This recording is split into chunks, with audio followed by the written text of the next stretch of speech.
to their highest achievement in history. I had the opportunity to co-chair the North Carolina Board of Education Literacy Task Force, and of course my work that I've done here in the past year has definitely prepared me for this role. I will say none of those things happened because of me, because it's not about me. It's because I prioritize God in my life and everything that I do. I'm grounded in my why, which is students. They are the number one important thing in my focus. My mentors, Dr. Mark Edwards, Dr. Chris Lauder, and many others. Having a strong team, Gemma Conley, Lynn Reimer, Beth Thompson, who have challenged me and pushed me every step of the way. Working with amazing support staff like Tammy Sullivan, Kathleen Green, and Tammy Bradley, and building amazing partnerships with organizations like the Iredell County Partnership for Young Children, Teach for America, and the Charlotte Executive Leadership Council.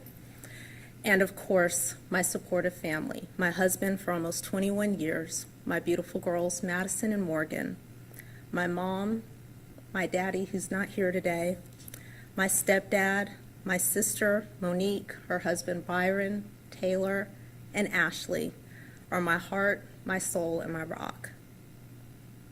But today's not about me. It is not about me. Today is about the 141,000 students and their families, our 20,000 employees, and the greater Mecklenburg County community. Our community deserves a thriving public education system, a system that leads with excellence without exception.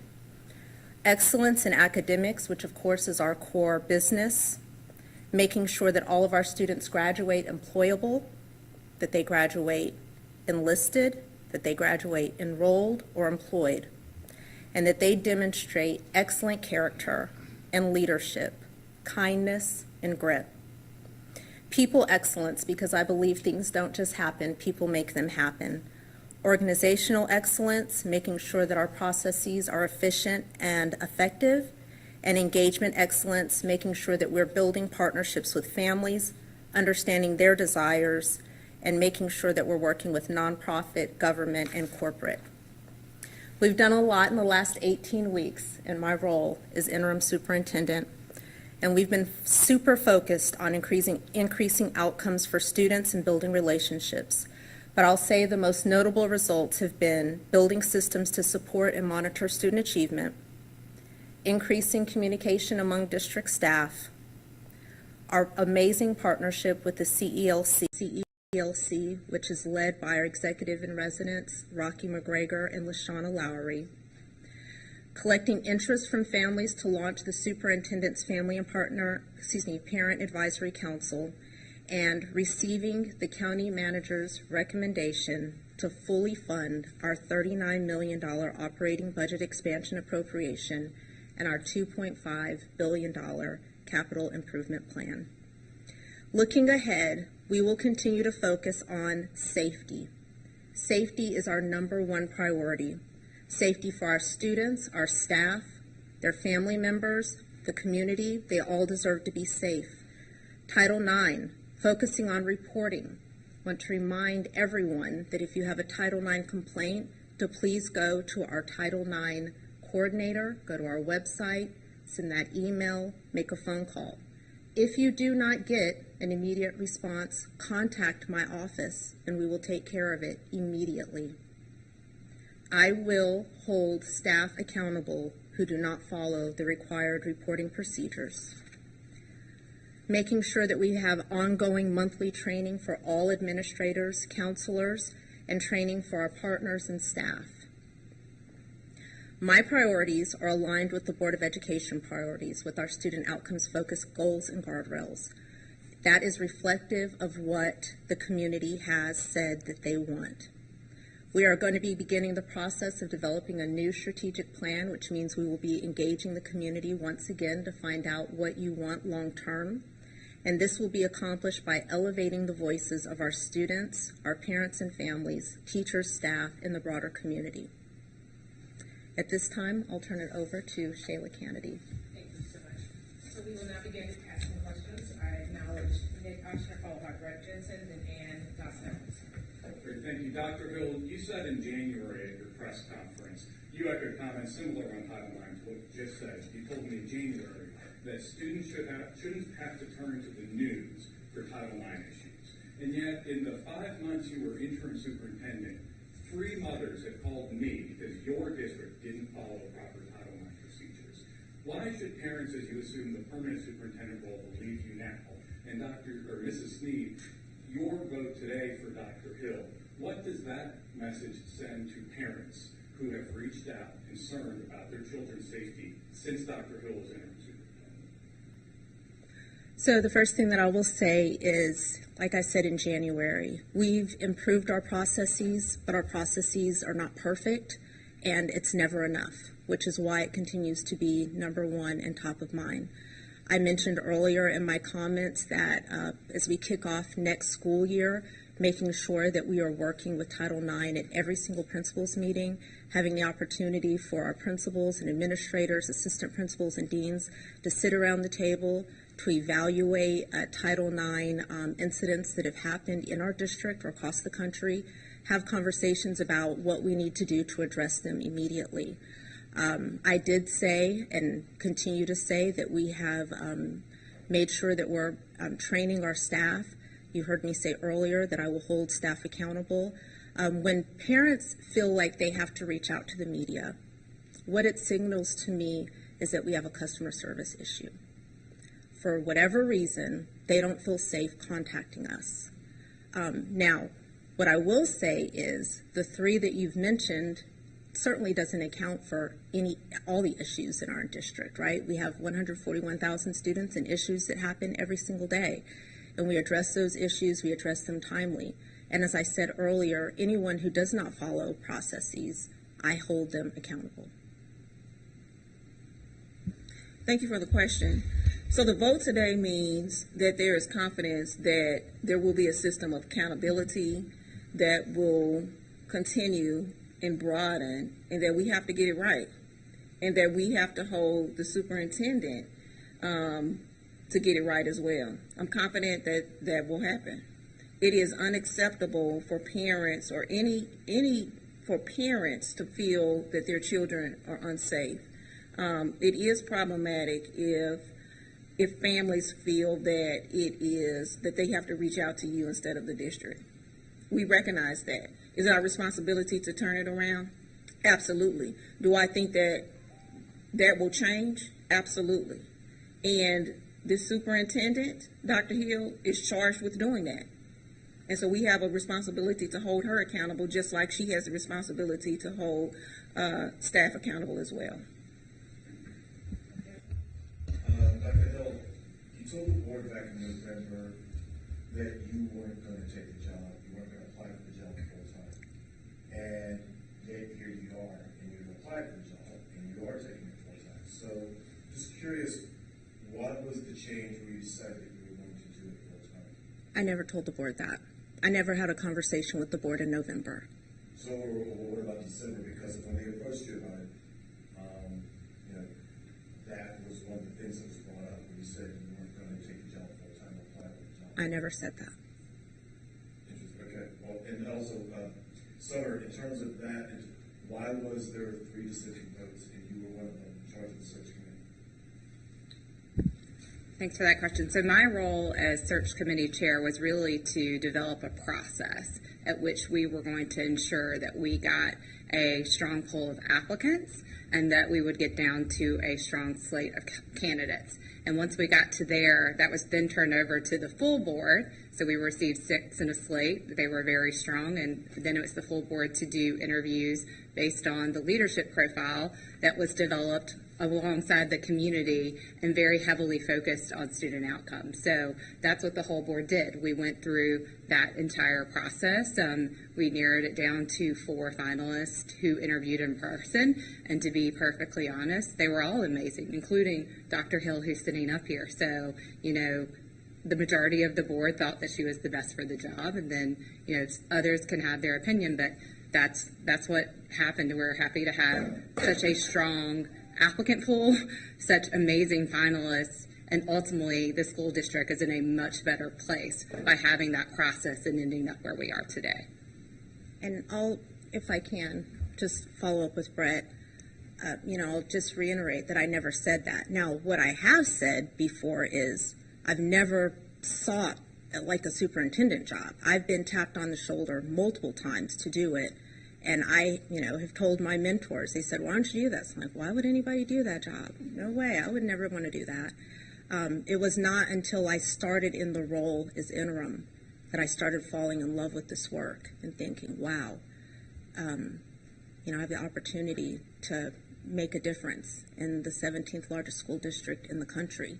But I never, ever said what I wouldn't do to anyone other than my spouse and my mom. All right, and followed by Shamaria and then Courtney, please. So back to summer on that same topic, a few superintendent hirings, and I've heard afterward about a number of them that, well, person A and B on the board really wanted to go a different direction, but when they realized they were in the minority, they raised their hand because you want to bring new superintendent out with unity. Not talking about the process here, but talking about your decision. What was it that made you feel like you couldn't get to that point of saying, I might have preferred another, but I can raise my hand for Crystal Hill? Was it something about her? Was it something about another candidate? And I guess for both of you, this does not seem like a really great start for a district that's trying to show it can unify and get behind leadership. Just talk about how this played out and how it's going to play out. Yeah, I don't think it does show that there isn't unity. I think this board is 100% behind Dr. Hill, and I've even shared that with her as well. So I think it just is a testament, and you guys heard BWP's training. They knew the applicant pool was very, very strong. We knew the finalist was very, very strong. I think they were quoted as saying, you guys are going to have a really hard time making the decision. With that being said, we very much were evaluating candidates. The 9 individual board members were evaluating candidates based on that leadership profile. And they were all strong. They all met that leadership profile. So really, it's just a difference of opinion, to be perfectly honest. And she wouldn't have even made it to where she had if she wasn't qualified to do the job. So I think what it shows is that we as a board actually have delivered on a much stronger process than previous boards have in the past. And ultimately, it was a tough decision. So Dr. Hill is going to do a tremendous job. It's just a difference of opinion, but we are all 100% behind her success. All 9 board members are here for one thing, and that is to improve the student outcomes in this county. And I can say that with confidence that I know that. So we took this process very, very seriously. We've spent countless hours, and we're very excited about where we are. But that's not to say that it wasn't tough. And I think that's the thing. We had to make tough decisions, and the majority thought that Dr. Hill was the best, and that's why we're here today. So. Well, Dr. Hill, could you follow up on whether you feel like that's putting you at a disadvantage for everybody in the world to know that 3 out of 9 felt pretty strongly that it should have been somebody else? It doesn't bother me. Would I have loved a 9-0 vote? Who wouldn't, right? That would, I would not be being honest if that wouldn't be the preference. But at the end of the day, I believe that, like Ms. Nunn said, that each individual board member, each of the 9, has their own vote, their own preference. I know that I was at the top, and in order to get to the top, that means that they all 9 had a level of confidence. But the vote was over at 12:35. Now we step forward and move forward. It is what it is. But when the board makes a decision, the board stands behind it. I will say that we all agree on making sure that we're moving our district forward. The board has been very supportive, and board members talked to me, prior to, so I was not shocked. And I just think that's a high level of respect that they had for me. And so like I said, would have loved a 9-0. It didn't happen. It's okay. We're moving forward. And share one class, I got to ask questions of Dr. Hill and the board because I followed that precedent really quickly for fairness. So, my question to Superintendent Hill is, I kind of want to follow up on what he was saying, but in more of the context, I do remember, actually our colleague Louis you your aspirations. At that time, you said, I'm not focused on that at the moment. I know that there was a follow-up to that as well, so I know you have said that. And then so my follow-up question to that is, what changed then from at that moment when you were saying, I'm just focused on the district right now, to when you said, I think I'm going to do this? Yeah, and so my follow-up quote to that was, I'll say the same thing that I always say to my children, we'll see. And so we saw. I think the time for me really changed probably end of February, sometime in March. Like I said, started really getting in a groove, falling in love with the work, enjoying the excitement of the day, feeling like I could make a difference. I prepared my materials, but I did not submit them until about 2:30, 3 a.m. on the day it was due. I looked at my family, my husband, my girls, and said, are we going to do this? The night before, they said, yes, Mom, you need to do it. And I'm glad that I did. And for the board members, you all very loudly and a lot of times said, we want someone who has a proven track record of moving the needle when it comes to student achievement. Even at one point, someone was talking about the idea of something in a similar size district, right? So we look back at the data for Dr. Hill when she was at Cabarrus County Schools. And if I'm able to say what it did say about student achievement, you joined right in 2016, make sure our data is correct. We look at the previous year, there were 6 B schools in that district, 17 C schools, 9 schools had net growth. Prior to COVID, there were 4 B schools, this is the 2018-2019 year, 12 C schools, and 2 schools in the district that had not met growth. So my question is, knowing that Cabarrus County is a district that's not even 25% of what CMS district is this really reflective of moving the needle in a district of either a similar size or enough to prove that she can do the job and she has met that requirement that you all were so adamant about? Yes. We went through an evaluation process. Obviously, Dr. Hill would not have been selected if we did not think that she could move the needle forward. I think that she evidenced some information here specifically today of how she has been able to move the needle, and that can be transferred to here at CMS. So to go over what everyone has been saying, I remember at the end when we set the interim role that you said that you were focused on the day-to-day. So the first part of this question is, what has been the biggest successes or your biggest achievements with that? And now that you are in this permanent role, to think forward, what is going to be those top priorities? Is it going to be, the Title IX stuff or student achievement? What do you want to focus on first going into this? So I think our biggest achievements, like I mentioned earlier, is the intense focus on outcomes for students, really getting in a rhythm with that, of how we are both providing support and monitoring. I will say we are just scratching the surface with that, have a lot of work to do moving forward. Again, another success I think would definitely be our partnership with the CELC, the amazing work that they have really helped us focus on in terms of alignment, in terms of building systems, in terms of building processes, all the things that are under the hood that are going on right now that will be revealed over the summer. So, and as we open the school year, so really excited about that.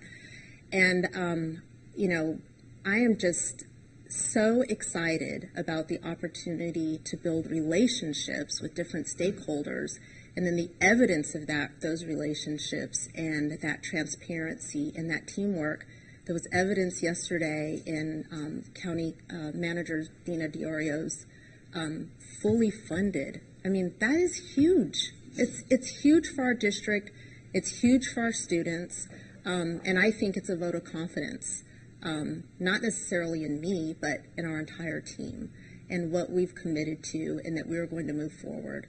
In terms of what's next, what we're looking forward to is definitely continuing with our student outcomes focused work. The goals that are in play right now with our goals and guardrails expire 2024. We have a lot of work to do to meet those goals. Ms. Need asks me every single board meeting, how confident do I feel that we're going to meet those goals? For 2024, we're going to meet those goals or die trying. And then moving forward, all of the work and background work, engagement in terms of building our next strategic plan. So it's just a great opportunity to enter this space as the permanent superintendent. I want to ask, as a superintendent, you have to walk a fine line between addressing the concerns of parents while also creating and supporting an environment where students and teachers can thrive in this education journey that they're on. But I want to ask, given the climate of education right now across the country, I have both my parents are teachers. They said you couldn't pay them enough to get back. Going back to this meeting that happened on May 9th, you had parents calling for charges against the librarians and teachers because they were pushing books that the parents didn't agree with. So I want to ask you, you're stepping into this role. What are your plans to walk that fine line to address concerns of parents, but also supporting educators? Yeah, so that's a great question. In my mind, though, it's not a fine line, right? We exist to serve students. Plain and simple. If the students are not here, we don't exist. We're a business, right? So students have to be our absolute number one focus. Their parents, their families are our customers. Now, with that being said, I also will not tolerate any mistreatment or abuse of our staff, because that's uncalled for as well.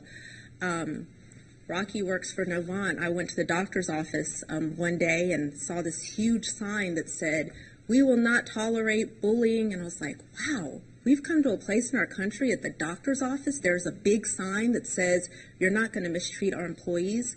And so I don't necessarily see that as a fine line. I see it as an opportunity to build a culture of respect.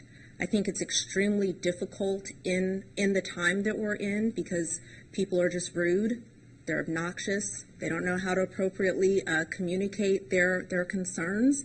I think it's our job as educators to work to make sure that we're building cultures of care, being responsive, all of those things. And I think the better that we get in terms of customer service, the better that we get in terms of modeling the behaviors that we expect to see, then hopefully we'll begin to be of better service to our customers, and then that is then reciprocated. Thank you very much.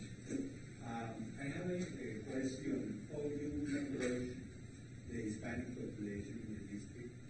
Right now, we are 30% of the student population. We have two summits, two big summits, one in 2012 and another in 2020, about all the issues pertaining to Hispanics. However, more of the conclusions haven't been addressed.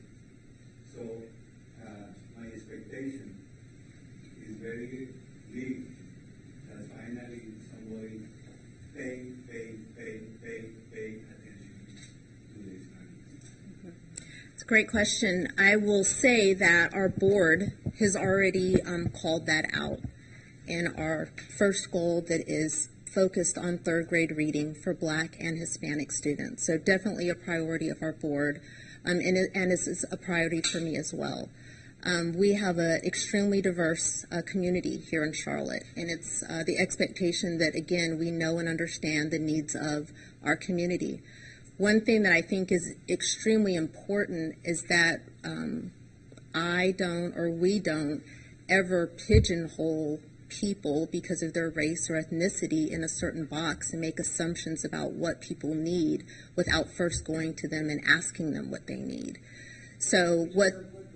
Oops. I was in 7. Can you hear me now? No, No?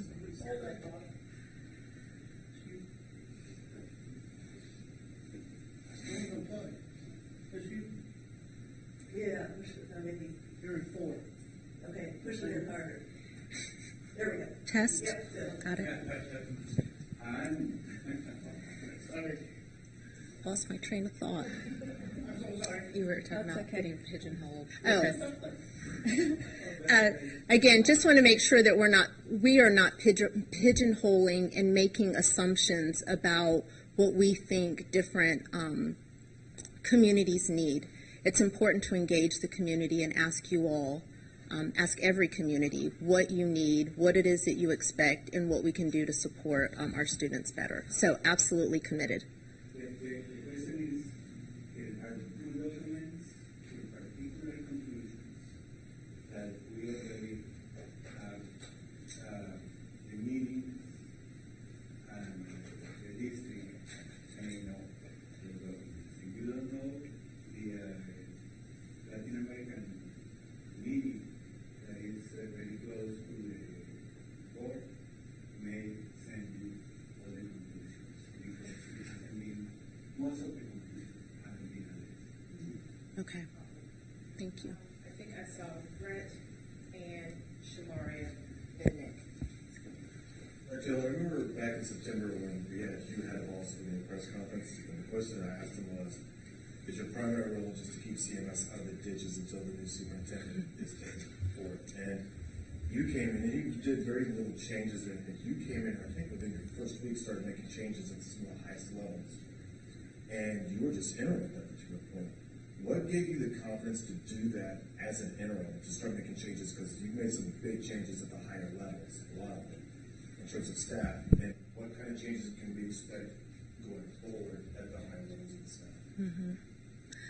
So one thing that I had to decide when I stepped into this role, I had this, I call it the curse of the interim, this battle of, I know I'm only going to be here until June 30th, but I've got to make decisions that are impactful right now. And so I had to make the decision early. If I'm going to do this, I have to do it as if I am the superintendent. I can't, because if not, I would be completely paralyzed. And so I know that every decision that I make is a decision that I believe is in the best interest of children. And so making tough decisions is difficult, but that's what a leader does. And quite frankly, that's what the board paid me to do. And actually, that's what they charged me to do. Ms. Dashew, if you'll recall, at the presser after I was named, said, we expect Dr. Hill not just to keep us along, but to push forward and execute, because we just don't have time to waste. So I think that answers your question. There may have been a second one. Any further changes? Yes. So, you mentioned staffing. So there are several key staff positions that I have open right now. I have chief of staff, because that's no longer me. Deputy superintendent. We have a chief human resource officer. So there will be several announcements that will be coming in the next couple of weeks. We will likely be taking a look at our organizational structure. I'll be meeting with our cabinet team to see if everything is lined up.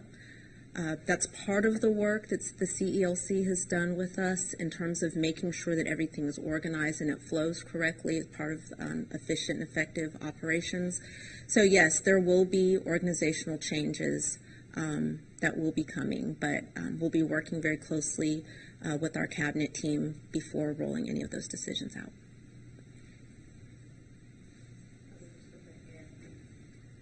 Dr. Hill, what does this mean for you and your family? Are you still living in Cabarrus County? And so I'm pretty sure you have to move into Mecklenburg County. The big question, of course, is where will your daughters go to school if you've decided that? I have a meeting with the realtor tomorrow at 10. It was going to be today at 4, but I didn't think I'd be able to get out of here quick enough, so we will meet at 10. My daughter sent me, my oldest, she's 17, my husband and I the last couple of weeks have been looking at houses, and anyway, she sent me a house. I opened it up. It's like $2.5 million. I'm like, you clearly don't have an understanding. So anyway, so they're excited. My oldest daughter is actually a senior. This year she has been at Cabarrus Virtual Academy. She is a rock star tennis player and made the decision that she wants to be virtual so she can travel. So she will be a senior next year. She only has 2 more classes to graduate, needs to take a full load, so she'll take 4. So we'll be looking to see if we hopefully can enroll her in Charlotte Virtual Academy so she can finish out the year. My youngest daughter, Morgan, is a rising freshman. And interestingly enough, she has interest in the early college and was actually accepted in Cabarrus County. So it all depends on where we live and where we move, but they're very excited and have already started cleaning out the house. I'd like to speak to the critiques that I've been already seeing online about the optics of what this looks like from you being hired from this interim to the superintendent. Going back years now, some of the highest critiques of the district has been transparency, things from within being bad, and so my question is actually to the board members. Some of you, even your platforms to be elected was on change moving forward. Now, while I will not compare the background of the previous superintendent to your background, which is in this area, I will say the question begs, how is this any different from what you all have already done when you had Winston? And also, we know that this everything's private, and so we don't know who the other people were. And if the community would have had the chance to see if they compare, while they may trust your decision making because obviously they voted for you all, they could also have done their own work as well and had different opinions. So what would you say to that? It was important for this process to be confidential. I think that we have talked about this, particularly with BWP, that in order to be able to get a broad candidate pool, that it was absolutely necessary that we keep this process confidential.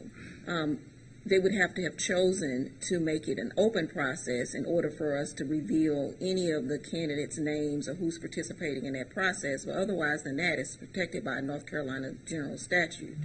What was the second part of your question? So my question is the optics of it. You all spent more than $48,000 for a national search just to choose basically within. And so my question is, what's your response to taxpayers and families on why this was a solid and sound decision and that you did not waste taxpayer dollars? Because we participated in a process that other candidates participated in order to know that the pool was open. And we came to the reasoning and the result of that Dr. Hill is the candidate that we have confidence and faith in is going to move this district forward. If there was no national search process, what would we have it to compare to? Yeah, and I'll just follow up with that. We, as a board, looked at what we had done in the past, and we, I can say with confidence, have never created such a rigorous process. I mean, there was a pretty rigorous process to select a search firm, and then there was a very rigorous process to interview. And that was built on spending a tremendous amount of time with Civility Localized in the fall, speaking to the community. And then during the process, we made the additional decision to do more community engagement because we felt like there were underrepresented communities that did not get a chance to speak in the fall.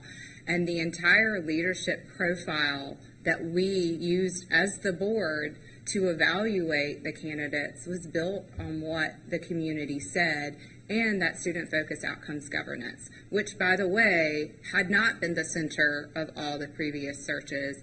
And like Ms. Sneed said, we know we received almost 50 applicants. We had 19 in some form of a superintendent role. You can go out and look at other public searches occurring right now, such as Broward County, and you will see quickly that in the public ones, there are nothing over assistants or deputies, where we had 19 sitting superintendents. So just to give you guys stats, we can see in the public searches right now, the caliber of candidates was very different than the caliber we had. Dr. Hill ended up in that high caliber slate that we had. And that is what I feel very confident in, is the slate we were presented was as strong as it could be in this country right now. Another stat that we might can double check is, I know the Council of Greatest City Schools said in the large urban school districts, less than 25% of the superintendents have been in their seat more than 2 years.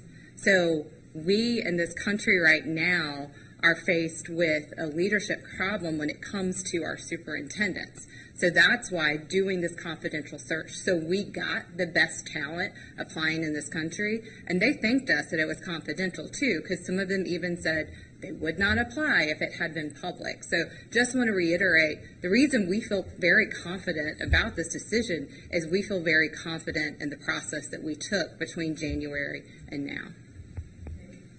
I actually want to follow up on Shamarian's points here. Even with the board's decision, which you can by law, to keep the candidates secret, the board has operated in total secrecy by refusing to release redacted copies of the closed session minutes from the myriad closed sessions, despite a legal requirement to do so.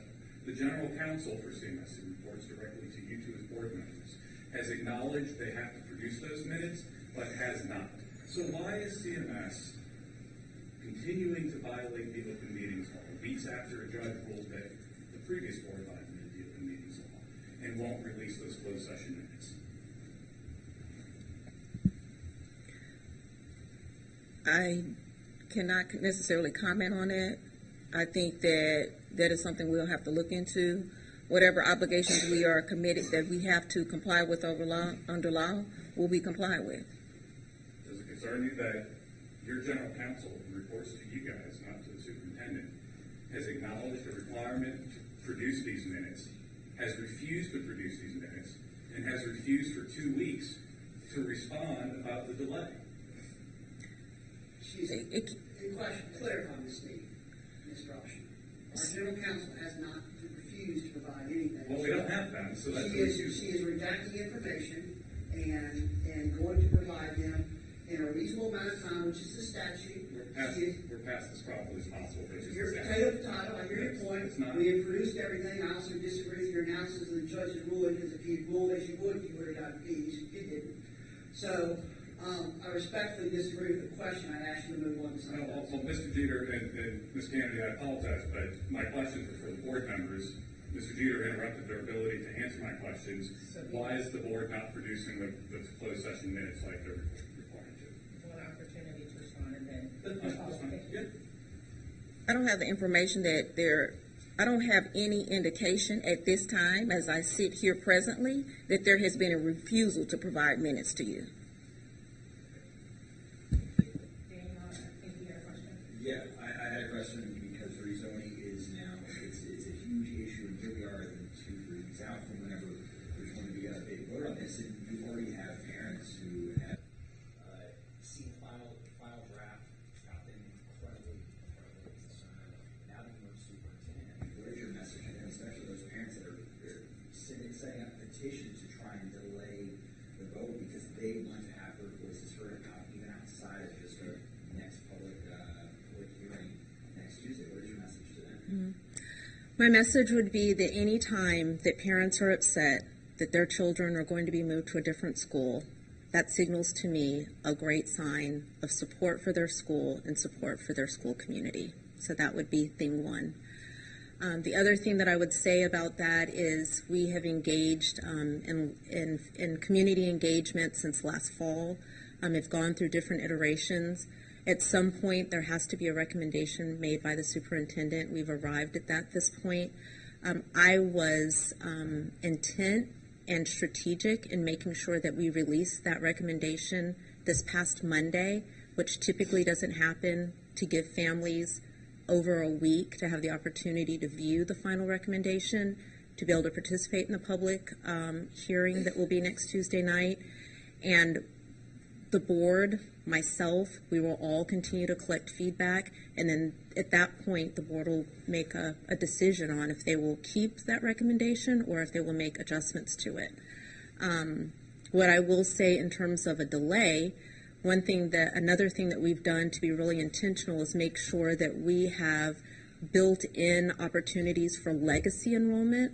And specifically what I mean by that, if there is a student that is scheduled to attend a new school, obviously not the new release school, but an existing school, Providence, for example, and they are a rising freshman, like my daughter Morgan is, but the reassignment for them won't begin until their sophomore year, we're allowing them to attend their newly assigned school this fall.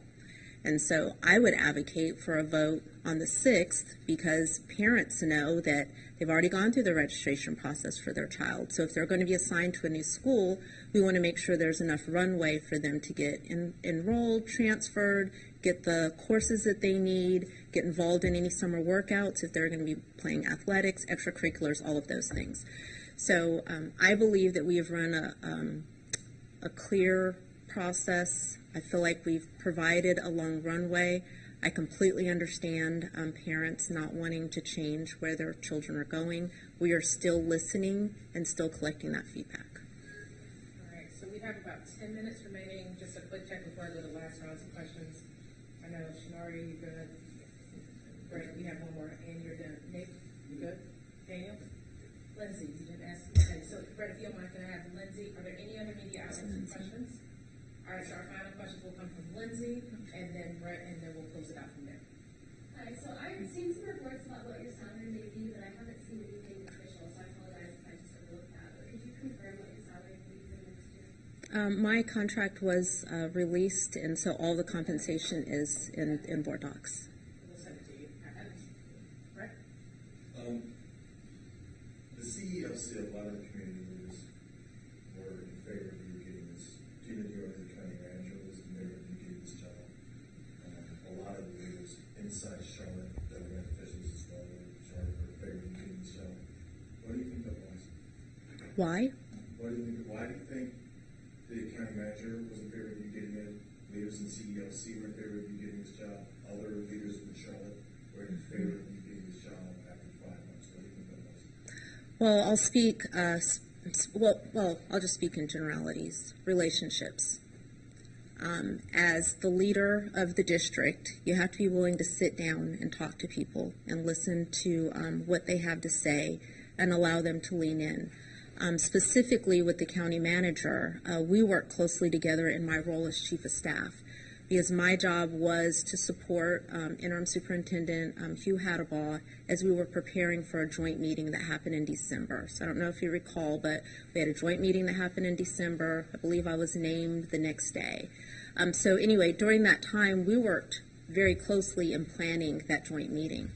And immediately after I was named, because I've had excellent mentors in the past, I said to her, we've got to have a really good relationship. And being in Cabarrus and watching all of the news, there has not been good blood between Charlotte-Mecklenburg Schools and the county, and that is disastrous. And so we committed at that point, on the day that I was named, that we were going to have breakfast twice a month. So twice a month, we sit down, we talk about what our priorities are, talk about what we're doing, talk about what we need. And I think it's that type of relationship, that type of authenticity, that type of transparency is what has built those relationships and the level of trust and confidence that they have in me and my ability to lead this district. Were you surprised that you got everything you guys pretty much asked for in the county manager with the budget? No. I wasn't. There are no further questions. I want to thank each of our media partners for being here with us today. If you have any additional requests, please email us, media@cms.k12.nc.us. I have the link for you that I'll share with you just afterwards. And if nothing else, have a great weekend.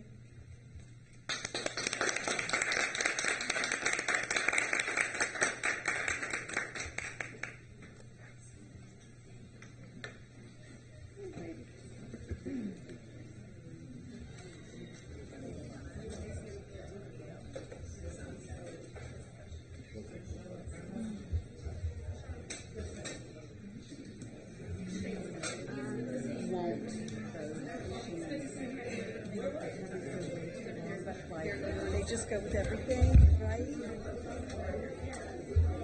Kurt Story, how you feeling about it?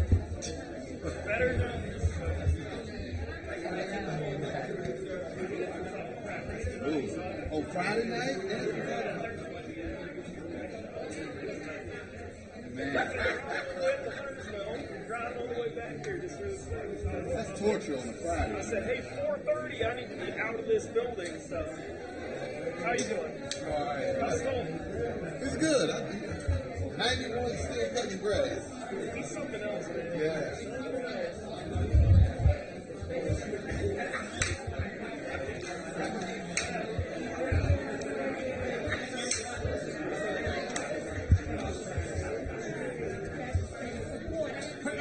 appreciate that.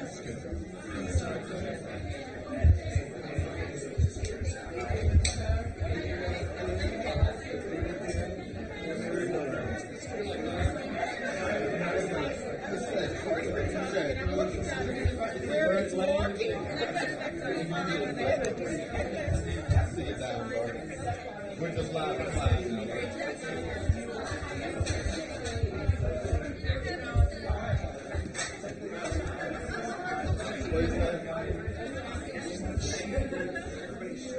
That whole microphone thing is fun.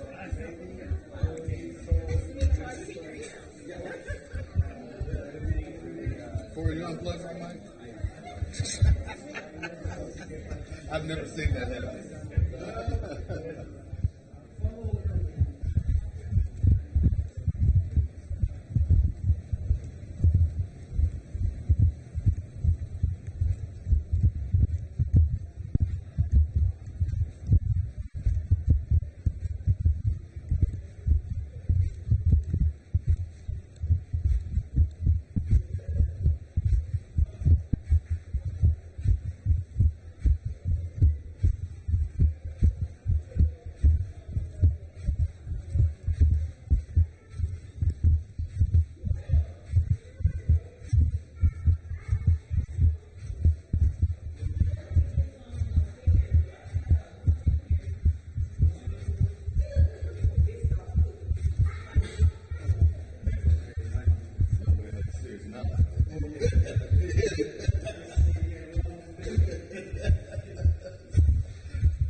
Alrighty, well, Memorial Day weekend is coming up, and we've got you covered on summer travel.